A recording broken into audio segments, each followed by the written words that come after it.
বাংলাদেশ ক্রিকেটে বড় দুঃসংবাদ। দেশের অন্যতম সেরা ওপেনার তামিম ইকবালের অবস্থা সংকটাপন্ন।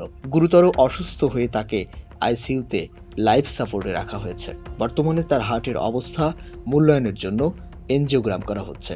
সোমবার ঢাকা প্রিমিয়ার লিগের ম্যাচে মোহামেডানের হয়ে মাঠে নামেন তামিম।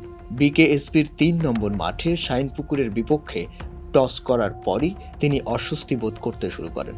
ড্রেসিং রুমে ফিরে বুকে ব্যথার কথা জানান সতীর্থদের। এরপর পরিস্থিতির দ্রুত অবনতি ঘটতে থাকে। প্রথমে তাকে সাভারের ফজিলাতুন্নেসা হাসপাতালে নেওয়া হয়। প্রাথমিক পরীক্ষায় হার্টের কিছু জটিলতা ধরা পড়ে। অবস্থার আরও অবনতি হলে সিদ্ধান্ত হয় এয়ার অ্যাম্বুলেন্সে ঢাকার এভারকেয়ার হাসপাতালে নেওয়ার, কিন্তু হেলিকপ্টারে ওঠানোর আগেই তিনি আবারও অসুস্থ হয়ে পড়েন। ফলে স্থানীয় কেপিজে হাসপাতালে নেওয়া হয়। মোহামেডানের ম্যানেজার তারিকুল ইসলাম টিটু দেশের একটি গণমাধ্যমকে বলেন, তামিমের অবস্থা অত্যন্ত সংকটাপন্ন। ডাক্তাররা এখনই কিছু বলতে পারছেন না। তিনি আইসিইউতে আছেন, লাইফ সাপোর্টে রাখা হয়েছে।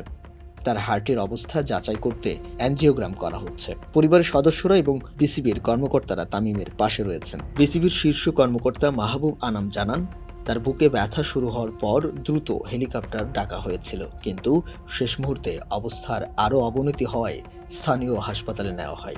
এখন তার চিকিৎসা চলছে। সবাইকে প্রার্থনা করার আহ্বান জানান। বাংলাদেশের ক্রিকেটের শঙ্কার ছায়া নেমে এসেছে এই দুঃসংবাদের পর। পুরো দেশই এখন প্রার্থনায় তামিম যেন দ্রুত সুস্থ হয়ে মাঠে ফিরতে পারেন। নববার্তা 24, ঢাকা।